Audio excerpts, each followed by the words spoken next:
नमस्कार दोस्तों, मैं हूं रामेंद्र सिंह चौहान। भारतीय जनता पार्टी को कभी ब्राह्मणों और बनियों की पार्टी कहा जाता था। जी हां, जनसंघ से लेकर भारतीय जनता पार्टी तक के सफर में इसे बनियों की पार्टी, ब्राह्मणों की पार्टी कहा जाता था। लेकिन अब हालात बदल चुके हैं। हालात यह बदले हैं कि बनियों और ब्राह्मणों की पार्टी अब पिछड़ों की पार्टी में तब्दील हो चुकी है। अच्छी बात है कि पिछड़ों की पार्टी है, पिछड़ों के लिए कुछ काम करेगी, पिछड़ों का हित देखेगी, लेकिन ऐसा नहीं है। इसमें अब न पार्टी में पिछड़ापन दिखता है, न पिछड़ों के हित की कोई बात दिखती है। अब अगर जनसंघ से लेकर और भारतीय जनता पार्टी तक के सफर को देखा जाए तो इसमें कई आयाम जुड़े, कई आयाम बने और बिगड़े। जी हां, कुछ हकीकत तो भारतीय जनता पार्टी में ऐसी ही दिख रही है। भारतीय जनता पार्टी को आवाम में सही ढंग से लाने वाले कई नेता जो विलुप्त हो चुके हैं पार्टी में, या वह हाशिए में डाले जा चुके हैं पार्टी में। जी हां, अब बात करें कि किन नेताओं का पार्टी को शीर्ष पर लाने में योगदान रहा, पार्टी को एक आयाम देने में उनकी क्या भूमिका रही, तो सबसे बड़ा नाम जो सामने खुलकर आता है उसमें भारतीय जनता पार्टी के पूर्व राष्ट्रीय अध्यक्ष लाल कृष्ण आडवाणी का नाम सबसे आगे आता है। लाल कृष्ण आडवाणी ही थे जिन्होंने श्री राम जन्मभूमि मंदिर के लिए एक राष्ट्रव्यापी आंदोलन किया और रथ यात्रा निकाली। रथ यात्रा के दौरान लाल कृष्ण आडवाणी को जेल में डाल दिया गया, यानी उनको गिरफ्तार किया गया और उनको कैद किया गया। उसके साथ ही जब लाल कृष्ण आडवाणी अपनी यह रथ यात्रा लेकर निकल रहे थे श्री राम जन्मभूमि मंदिर के लिए, तो देश भर में अपार समर्थन मिला उनको, अपार जन समूह उमड़ पड़ा उनकी रथ यात्रा में। यानी इसको यूं कहें कि हिंदुओं को एक बड़ी उम्मीद दिखी, बड़ी आस दिखी रथ यात्रा से और लाल कृष्ण आडवाणी से। लाल कृष्ण आडवाणी ही थे जिन्होंने श्री राम जन्मभूमि मंदिर को लेकर एक बड़ा आंदोलन किया और भारतीय जनता पार्टी को एक आयाम दिया। लेकिन हालात बदलते देर नहीं लगती है। अब बात करें कि हालात क्या बदले। हालात यह बदले कि लाल कृष्ण आडवाणी जिन्होंने भारतीय जनता पार्टी को एक आयाम दिया, वह अब भारतीय जनता पार्टी में लुप्त हो गए हैं, खो गए हैं, या यूं कहें कि वह किनारे कर दिए गए हैं, हाशिए पर ला दिए गए हैं। देश के प्रधानमंत्री नरेंद्र मोदी और केंद्रीय गृह मंत्री अमित शाह, यह दो व्यक्तित्व मौजूदा समय में पार्टी को चला रहे हैं और देश को चला रहे हैं। अब कहने को तो नेता द्वय ने, यानी देश के प्रधानमंत्री नरेंद्र मोदी ने और गृह मंत्री अमित शाह ने एक संरक्षक मंडल बनाया है। संरक्षक मंडल बनाया, उसमें भारतीय जनता पार्टी के दो पूर्व राष्ट्रीय अध्यक्षों को उसमें मनोनीत कर दिया। कहने का आशय यह है कि भारतीय जनता पार्टी ने जो संरक्षक मंडल बनाया उसमें दो बड़े नेताओं को रख दिया। यह दो बड़े नेता हैं देश के वरिष्ठ भाजपा नेता, या यूं कहें कि राम मंदिर के आंदोलन के अगवाकार लाल कृष्ण आडवाणी। भारतीय जनता पार्टी के दो पूर्व राष्ट्रीय अध्यक्ष हैं, लाल कृष्ण आडवाणी और मुरली मनोहर जोशी, डॉक्टर मुरली मनोहर जोशी। इन दोनों हस्तियों को संरक्षक मंडल में भेज दिया गया।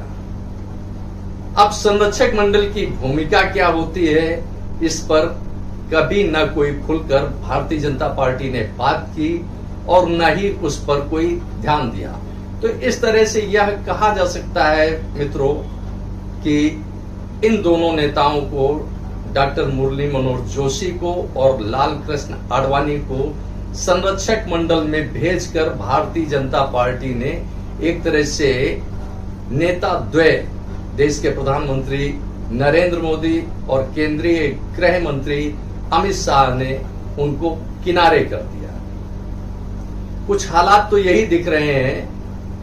अब इस तरह से अगर देखा जाए तो संरक्षक मंडल समाज के बड़े संगठनों में होता है, बहुत सारी जगह होता है जो संरक्षक मंडल कहा जाता है। संरक्षक मंडल की भूमिका होती है कि जो जिस संस्थान के, जिस प्रतिष्ठान के या जिस पार्टी के वो संरक्षक हों, उसके हितों का ध्यान रखें, उनके लिए काम करें और उनकी भूमिका को बड़ा माना जाता है कि जो मौजूदा पदाधिकारी हैं उनसे वह श्रेष्ठ हैं। कहने के लिए तो लाल कृष्ण आडवाणी और डॉक्टर मुरली मनोहर जोशी श्रेष्ठ हैं, लेकिन सरकार चलाने में या संगठन चलाने में कभी भी शायद उनकी राय ली गई हो, ऐसा कभी खुलकर सामने न आया, न अखबारों की सुर्खियां ही बनी। अब इस तरह से देखा जाए तो संरक्षक मंडल में भेजकर भारतीय जनता पार्टी यानी इस समय के, मौजूदा समय के प्रधानमंत्री नरेंद्र मोदी और गृह मंत्री अमित शाह ने एक तरह से उनसे मुक्ति पा ली। अब यहाँ हिंदुओं को खटकने वाली बात या उनको खलने वाली बात यह दिखी जो एक सामने आया कई बार कि जिसने श्री राम जन्मभूमि मंदिर के लिए आंदोलन किया, रथ यात्रा निकाली, संघर्ष किया, वही श्री राम जन्मभूमि मंदिर के शिलान्यास में गायब दिखाऊं।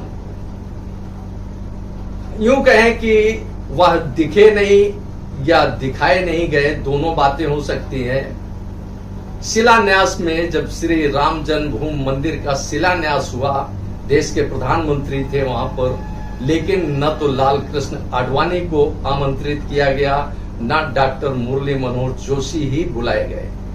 इस तरह से जो आंदोलनकारी थे राम जन्मभूमि के, जब वो किनारे हो गए तो देश के हिंदुओं को एक बात खटकी कि जब यह अपने पार्टी के सीनियर लीडर्स का ध्यान नहीं रखते हैं तो यह कब ध्यान रखेंगे दूसरों का।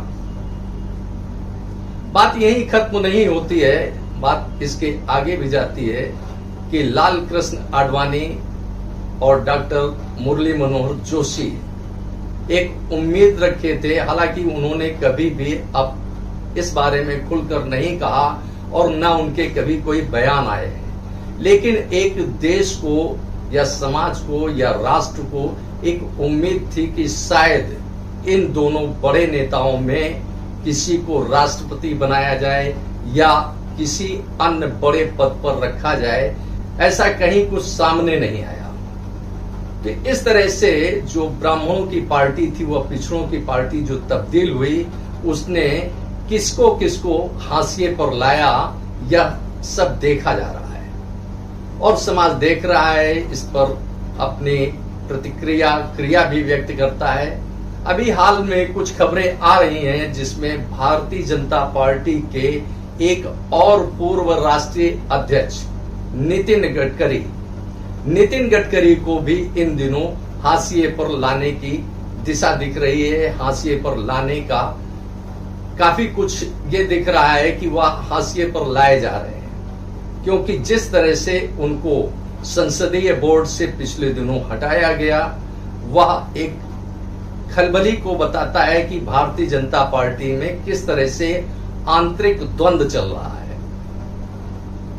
देश के प्रधानमंत्री नरेंद्र मोदी और केंद्रीय गृह मंत्री अमित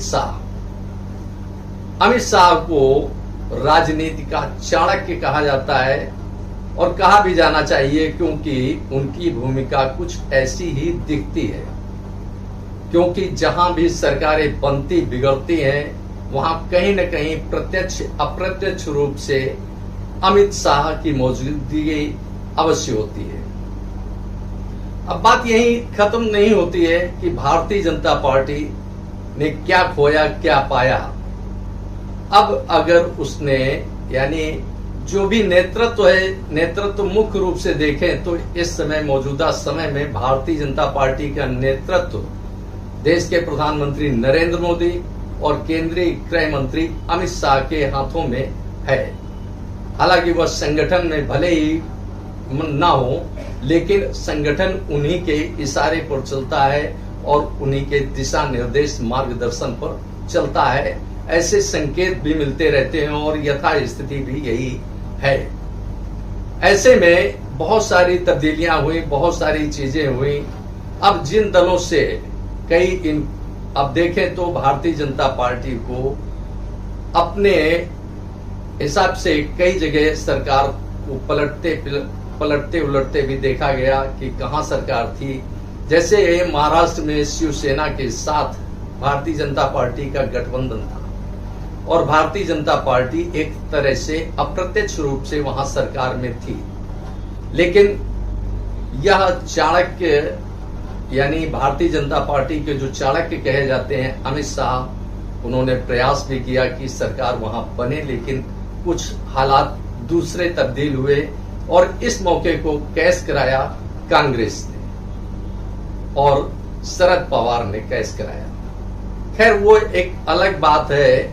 अब देखें कि जिस तरह से देश के प्रधानमंत्री नरेंद्र मोदी और केंद्रीय गृह मंत्री अमित शाह ने लोगों को हाशिए पर रखा पार्टी के, अब उनको झंझावात का सामना करना पड़ रहा है। क्योंकि जिस तरह से हालात बनते बिगड़ते राजनीति के दिख रहे हैं, उसमें अब मुश्किल लग रहा है, बहुत मुश्किल लग रहा है कि भारतीय जनता पार्टी कोई करिश्मा दिखा पाएगी।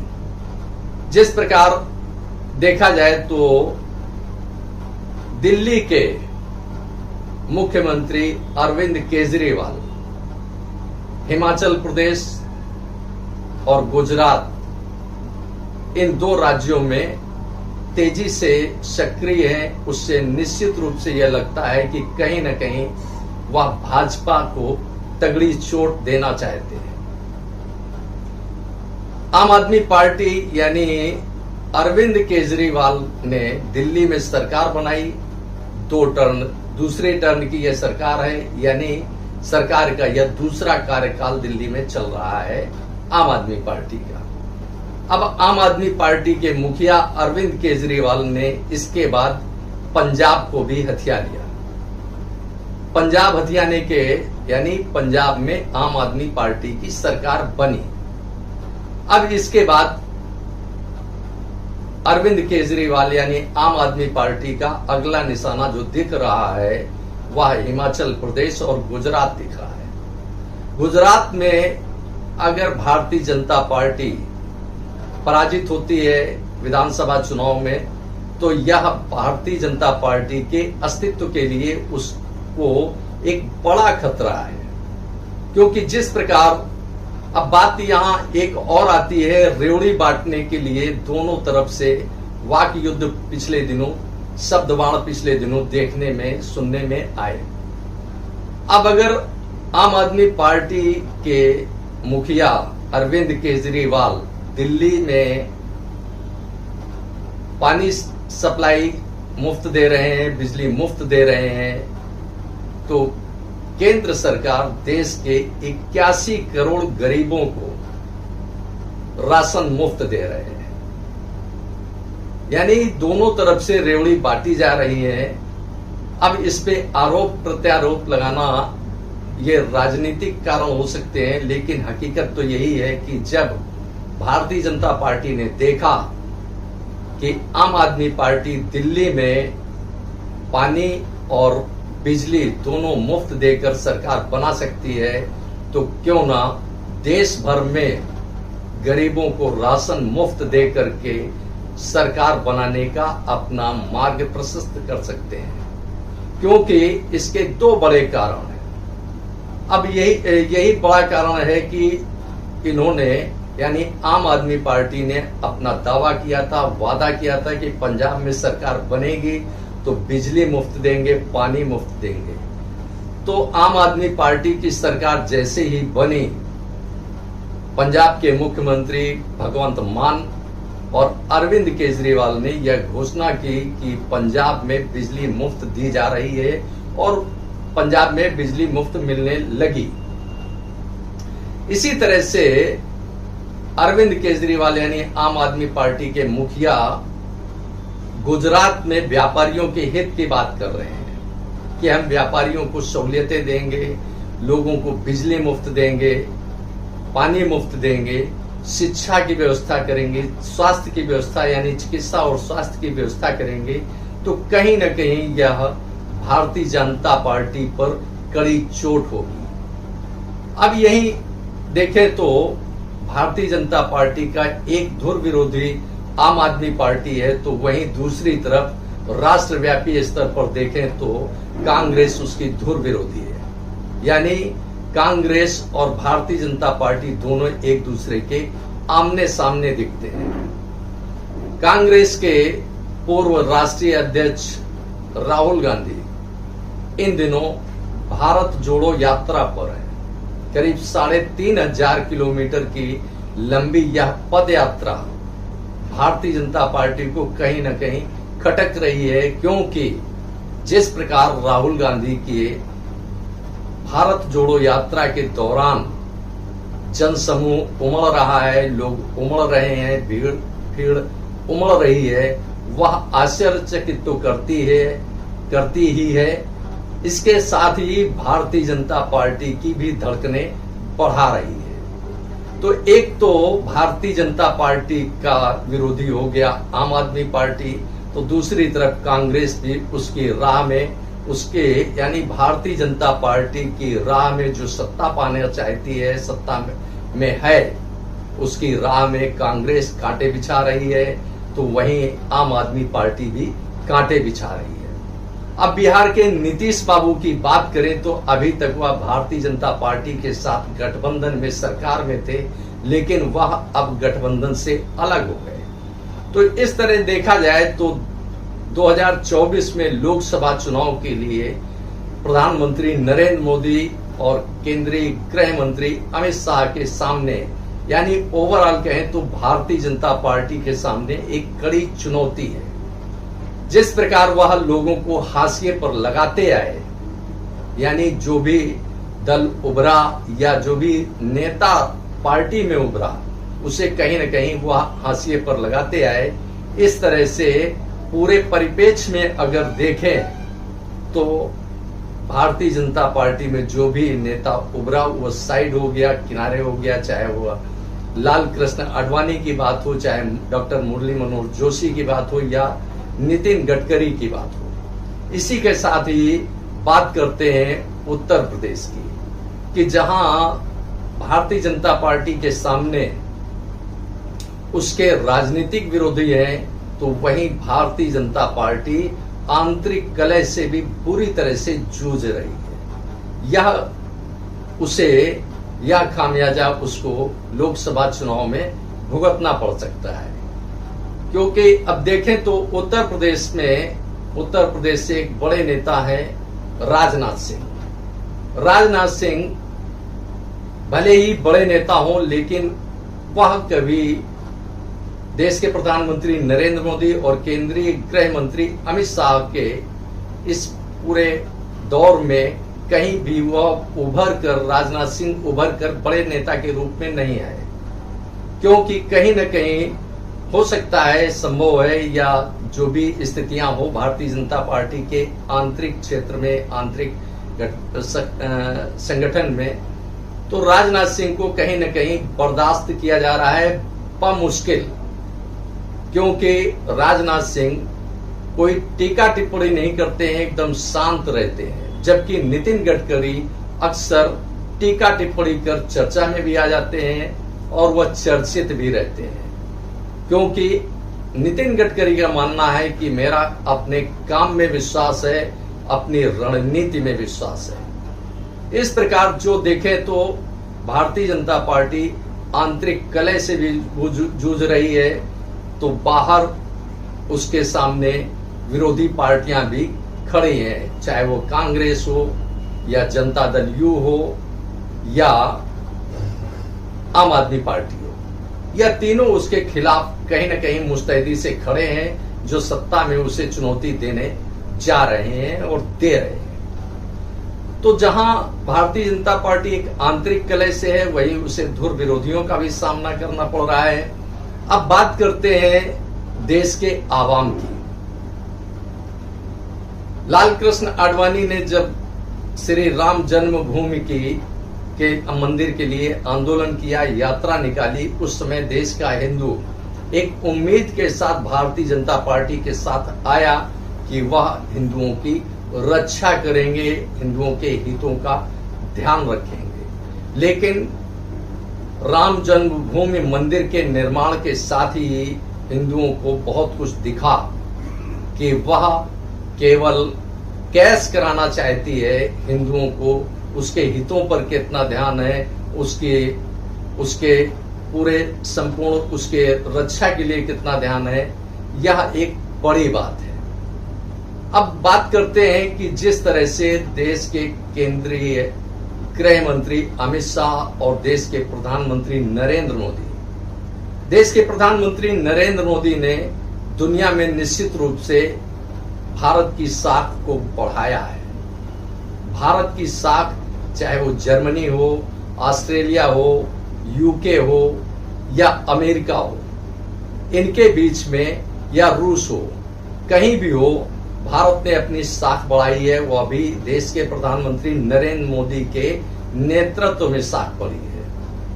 यह एक, जिसको कहे, एक देश की छवि निखरी है इससे, और देश दुनिया के नक्शे पर एक बार चमका जरूर है। बात कुछ भी हो, लेकिन कहीं न कहीं देश के प्रधानमंत्री नरेंद्र मोदी ने अपनी ऊर्जा से भारत को चमकाया है। अब इसी के साथ दूसरी बात करते हैं देश के जो हमारे आम नागरिक हैं। देश के 81 करोड़ गरीबों को भारत सरकार राशन दे रही है, मुफ्त राशन दे रही है, जिससे वह अपना पेट भर सके। लेकिन इसी के साथ ही जो मध्यम वर्ग है, मिडिल क्लास है, उसे भारी परेशानियों का सामना करना पड़ता है। वह करों के बोझ से लगातार दब रहा है और उस पर कर लादे जा रहे हैं, लेकिन उसे कहीं कोई राहत नहीं मिलती है। तो अब इस तरह से 2 टर्म यानी 2 कार्यकाल देखने के बाद मध्यम वर्ग का यानी मिडिल क्लास का भरोसा कहीं न कहीं भारतीय जनता पार्टी से टूटता नजर आ रहा है, क्योंकि मध्यम वर्ग ना उच्च वर्ग में है और ना निम्न वर्ग में है। उसके हितों की रक्षा कौन करेगा, यह सवाल उसके मन में उठता है। मध्यम वर्ग यानी मिडिल क्लास को एक उम्मीद थी कि भारतीय जनता पार्टी आएगी तो उसका भी कुछ ख्याल रखेगी, उसके हितों का ध्यान रखेगी। अब जितनी सहूलियतें होती हैं वह तो या गरीबों को मिल जाती हैं या उच्च वर्ग को मिल जाती हैं। उच्च वर्ग यानी देश का जो 5% औद्योगिक क्षेत्र है, यानी उद्योग यानी मनी, यानी जो कहें कि पैसा पूंजीपति, वह देश में केवल 5% है। सरकार उनके हितों का ध्यान रखती है कि उनके व्यवसाय कैसे बढ़े, सारी चीजें देखी जाती हैं, लेकिन गरीबों का भी ध्यान रखा जाता है और अमीरों का भी ध्यान रखा जाता है। ऐसे में मिडिल क्लास क्या करे, कहां जाए, क्योंकि वह कर्ज और कर के बोझ से दबता जा रहा है और वह आम दिन यानी जो दैनिक चर्या है, जो रोजमर्रा की खर्चे हैं, उसको वह चलाना भी बड़ा मुश्किल होता जा रहा है। इस तरह से मध्यम वर्ग, मिडिल क्लास कहीं न कहीं भारतीय जनता पार्टी से छिटकता नजर आ रहा है, क्योंकि उसे कोई राहत नहीं मिल रही है, जो उसे अब दिखाई नहीं दे रहा है कि वह कहां जाए और किधर जाए, कैसे जाए, क्योंकि भारतीय जनता पार्टी से जो उसे एक उम्मीद थी वह उम्मीद उसकी पूरी नहीं हुई। तो इस तरह से पूरे परिप्रेक्ष्य में देखें तो भारतीय जनता पार्टी 2024 में कहीं न कहीं नफा नुकसान को देखते हुए कुछ न कुछ नुकसान में रहेगी, क्योंकि उसे आंतरिक कलह का सामना करना पड़ रहा है, तो वहीं उसे विरोधियों का सामना करना पड़ रहा है। अब तीसरा पक्ष जो देश की आवाम है, यानी देश की जनता है, देश की आबादी है, उसका मिडिल क्लास बहुत बुरी तरह से असंतुष्ट है, क्योंकि महंगाई की मार ने उसकी कमर तोड़ दी है। चाहे वह राशन हो या दैनिक चर्या की और आवश्यक वस्तुएं हो, सभी दिन पर दिन महंगी होती जा रही हैं, लेकिन उसके लिए न रोजगार के अवसर बढ़ रहे हैं, न उसका जो वेतन है या वो नौकरी पेशा लोगों का वेतन है वो बढ़ रहा है। बल्कि यहां तक तो यह भी कहना लाजमी होगा कि सरकार ने उद्योगपतियों के हितों का ध्यान रखा, लेकिन नौकरी पेशा कर्मचारियों के हितों का ध्यान नहीं रखा। जो कानून नए बने उसमें कर्मचारियों का कहीं कोई हित नहीं दिखता है।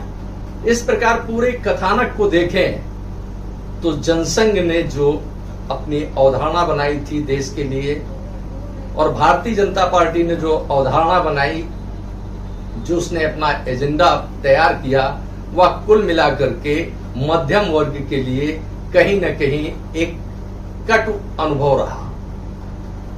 पूरे हालात यह बताते हैं कि अब मध्यम वर्ग यानी मिडिल क्लास जाए तो कहां जाए। तो इस तरह से पूरे परिप्रेक्ष्य में देखें तो भारतीय जनता पार्टी के सामने एक नहीं तीन बड़े मोर्चे खुले हुए हैं। एक तरफ उसके सामने विपक्ष खड़ा है, दूसरी तरफ उसके सामने देश की आवाम खड़ी है, तो तीसरा उसकी आंतरिक कलह भी दिख रही है, जो कभी कभी अक्सर खुलकर सामने आ जाती है कि किस प्रकार वह दो लोगों के नेतृत्व में काम कर रहे हैं, यानी केंद्रीय गृह मंत्री और देश के प्रधानमंत्री, यानी दो लोगों के, यानी दो बड़े नेताओं के दबाव में भारतीय जनता पार्टी अपने आप को महसूस करती है। आपने इस वीडियो को देखा, आपको यह वीडियो कैसा लगा कमेंट बॉक्स में हमें जरूर बताएं। वीडियो को शेयर करें, अपने फ्रेंड सर्किल में भेजें, अपने यार दोस्तों के साथ इसे शेयर करें। दोस्तों, यदि आप हमारे चैनल पर नए हैं तो हमारे चैनल को सब्सक्राइब करें, जिससे हमारे आने वाले वीडियो, आने वाले नोटिफिकेशन आपको मिल सके। दोस्तों, वीडियो को लाइक करना ना भूलें। आप लाइक करते हैं तो हमारा प्रोत्साहन होता है, मोटिवेशन होता है। आपने वीडियो को देखा, आपका बहुत बहुत धन्यवाद। Thank you. जय हिंद, जय भारत।